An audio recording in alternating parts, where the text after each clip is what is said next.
All right, so last week we talked about tithing, and the tithe is what God is owed, right, for the things He blesses us with. So that's kind of what we talked about last week. And so I just wanted to add on to kind of what we talked about last week, in that if you do decide to follow God and what He instructs us to do as far as the tithe, like Satan is not going to make it easy. Satan is going to make it seem like at first that you've made the wrong decision, but then when God's blessings start to flow, it's going to change your life forever.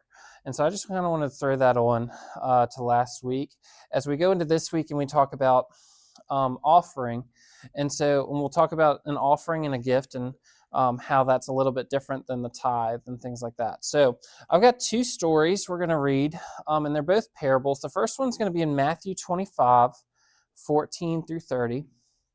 And so as I give you a moment to flip there, a parable is something Jesus used to teach his disciples and those around him.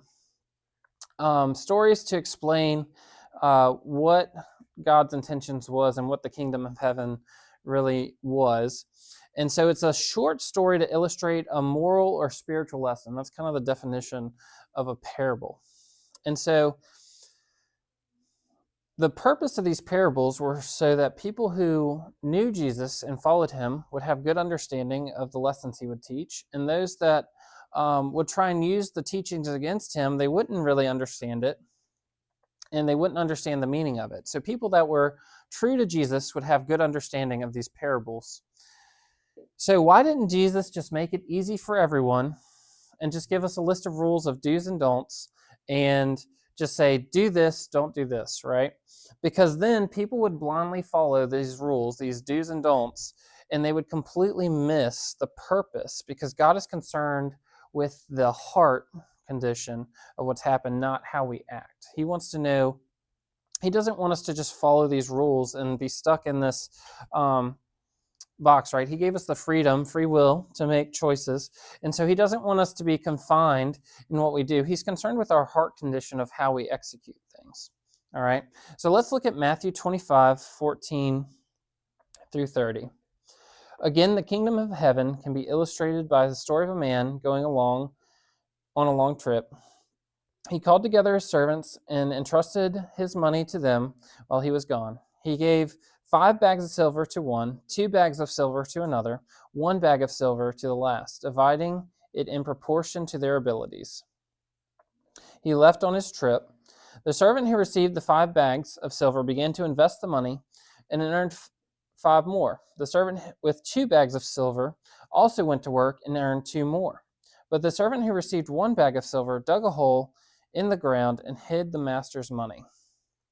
After a long time, their master returned from his trip and called them to give an account of how they had used the money. The servant to whom he had entrusted the 5 bags of silver came forward with 5 more and said, Master, you gave me 5 bags of silver, and I have earned 5 more. The master was full of praise. Well done, my good and faithful servant. You have been faithful in handling this small amount, so now I will give you many more responsibilities. Let's celebrate together. The servant who had received the 2 bags of silver came forward and said, Master, you gave me 2 bags of silver to invest, and I have earned 2 more. The master said, Well done, my good and faithful servant, in handling this small amount, so I will give you many more responsibilities. Let's celebrate together. Then the servant with the 1 bag of silver came and said, Master, I knew you were a harsh man, harvesting crops you didn't plant and gathering crops you didn't cultivate. I was afraid I would lose your money, so I hid it in the earth. Look, here is your money back. But the master replied, You wicked and lazy servant. If you knew I harvested crops I didn't plant and gathered crops I didn't cultivate, why didn't you deposit my money in the bank? At least you would have gotten some interest on it. Then he ordered, Take the money from the servant and give it to the one with the 10 bags of silver. To those who use well what they are given, even more will be given. They will and they will have abundance. But those who do nothing, even what little they have will be taken away. Now throw this useless servant into utter darkness. where there will be a weeping and gnashing of teeth. All right. So this parable right here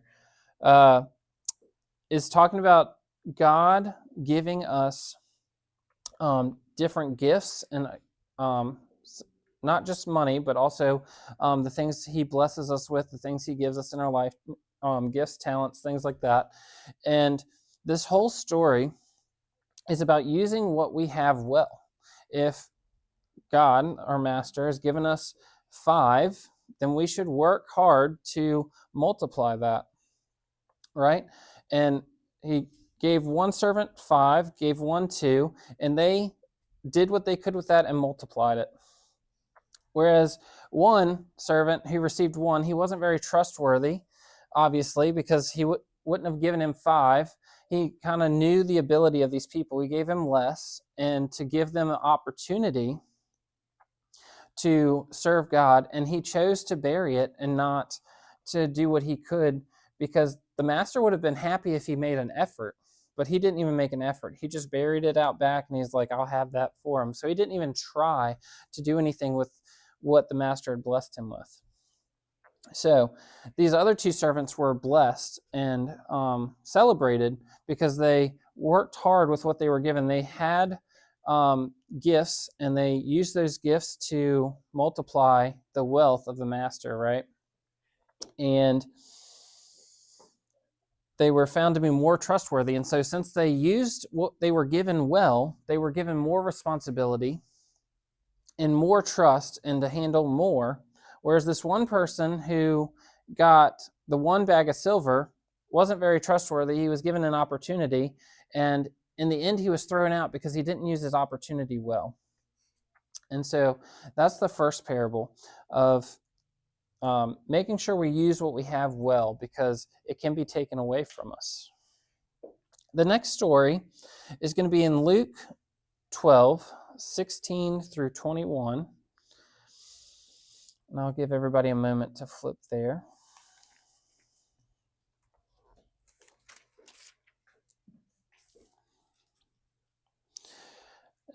Verse 16 says, Then he told them a story. A rich man had a fertile farm that produced fine crops. He said to himself, What should I do?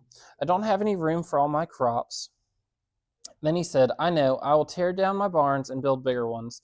Then I'll have room enough to store all my wheat and other goods. And I'll sit back and say to myself, My friend, you have enough stored away for years to come. Now take it easy, eat, drink, and be merry. But God said to him, You fool, you will die this very night. Then who will get everything you worked for?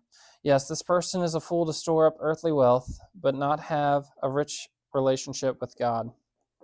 And so in this story, God is calling this man a fool because he accumulated all this wealth, and it overgrew what he had the stores available for.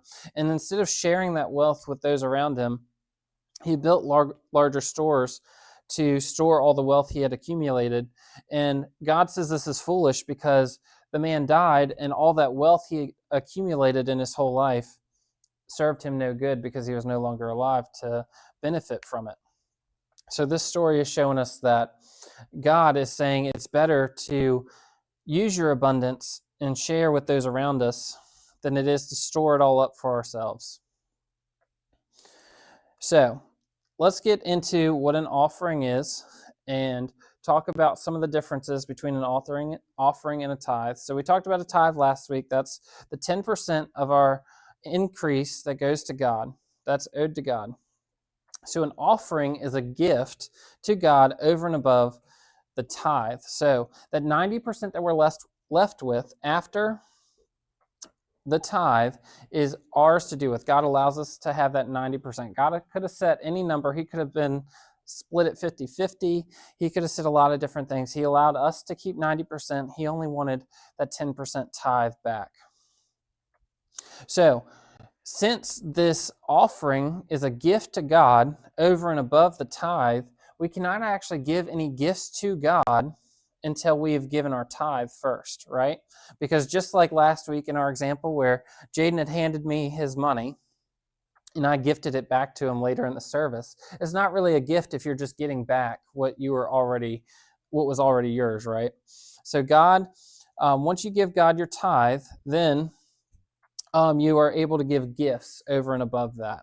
And so these gifts is once we've given our tithe, then anything else we give after that is a gift or an offering that we can give in addition to that tithe. All right. And so these are acts of generosity. And so let's look at what generosity does for us. So, generosity, I looked it up, and the definition is showing readiness to give more of something as money or time than is strictly necessary or expected. So back to what we were talking about with the tithe, God expects that 10%. That's what he is laid out for us to do. But generosity, this offering, this gift, is what comes after that tithe, showing readiness to give more of something as involving time, also money, than is necessary or expected. So God only expects the tithe, and then we are able to give more than that in the form of an offering or a gift. So, why is this important? What is so good about generosity? So, I've got two things about generosity that can really change the way we think. And so, the first point I have is generosity makes you a better person. So, Romans 12:2, this is the verse we started out, Alan. Don't copy the behaviors and customs of this world, but let God transform you into a new person by changing the way you think. You will learn and know God's will for you, which is good and pleasing and perfect. So, what's really cool about generosity is that some people have it, right? We know those people are just very generous, and some people who don't. I've seen this in my own kids growing up. Brantley has always been much like, you can have what I have if it helps the situation, right? He's always been like that. There's been situations where we've been trying to explain tithes and offerings to God, and he's like, I want God to just have all my money. And we're like, no, you don't have to give God all your money, you know? Whereas in these same conversations we're having with Lorelai, she's a few years younger. Lorelai's like, well, you know, I've got like $5 and I've got this 11 cents, and God can have the 11 cents, but I don't want him touching my dollar bills. So this was from some time ago, but we kind of see that those different traits in us as adults and in people around us, right? And so this generosity that God is so happy with, one of the reasons why is because being generous actually changes who we are. It makes us a better person.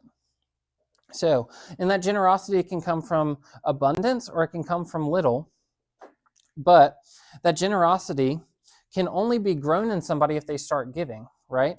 Like, you cannot become generous if you're not willing to give what you have. You cannot develop that. God allows us to develop, change the way we think, and grow ourselves in generosity, but we can't do that unless we're willing to give, right? The first time you're generous, you have to be generous by giving. You're not generous unless you give. So you can actually develop generosity in yourself by be willing to give when you normally would not have given in a situation. It actually changes your heart and changes the way you think. It renews your mind. And so, and one of the ways we see this is in our relationships and our friendships and in our workplace.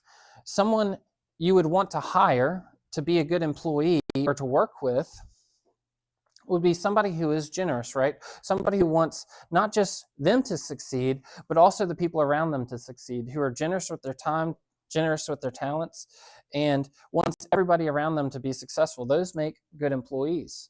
The other side of that would be if they're only out to succeed and get what they can get out of the situation. Those type of people are not looking for everyone to succeed.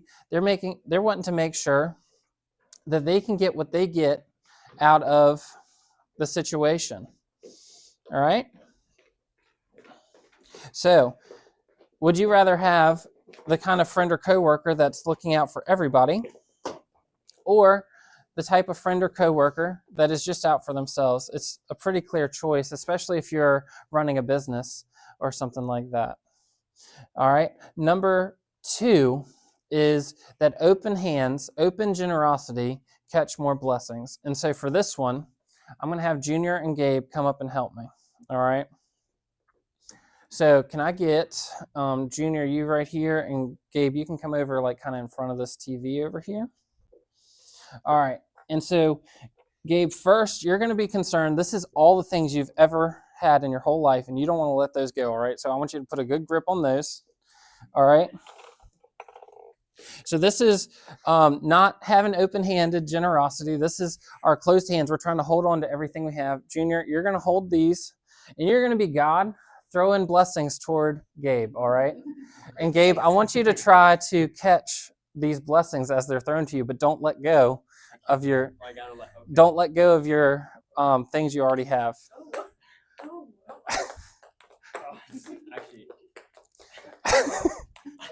Oh my gosh. You dropped them. All right. So now I'll take these. You can go ahead and let them drop. So it wasn't very easy to catch, was it? The blessings God was throwing your way when you're so concerned with the things you already have. You weren't very open to what God had in store for your life. You were trying to hold on to what you had already. Now, the alternative is if your hands are open and ready to receive what God has for you. All right, Junior, go ahead and throw some blessings towards Gabe.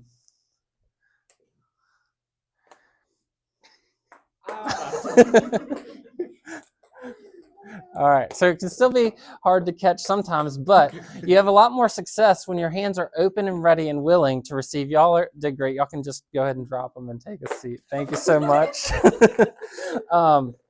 So we're able to receive the blessings God is pouring out to us much better if we're open with the things we have. If we're generous and open-handed with the things God has already blessed us with, we're able to receive more blessings from God. And that's what we see in our lives. Thank you guys for giving us an example of that. And so today we're doing something special in our service, and it's a time for an offering brought to God. And if you would like to give an offering, and this is a time for giving too, so if you want to bring your tithe during this time too, you can do that. But we're going to do our offering. This is a special offering one time a year, and what this offering means is that it takes us from where we're at and accelerates us to where we want to be in the future. Because this is an opportunity to give in abundance of what you have and accelerate this ministry and what God is doing through this ministry in our community. And if you didn't come prepared to give today, that's okay. It's not a requirement.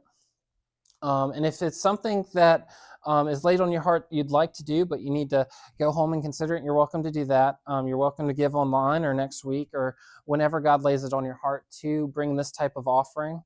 But we just wanted to have a special time this week to bring this offering. So what I'm going to ask everyone to do is we have black envelopes.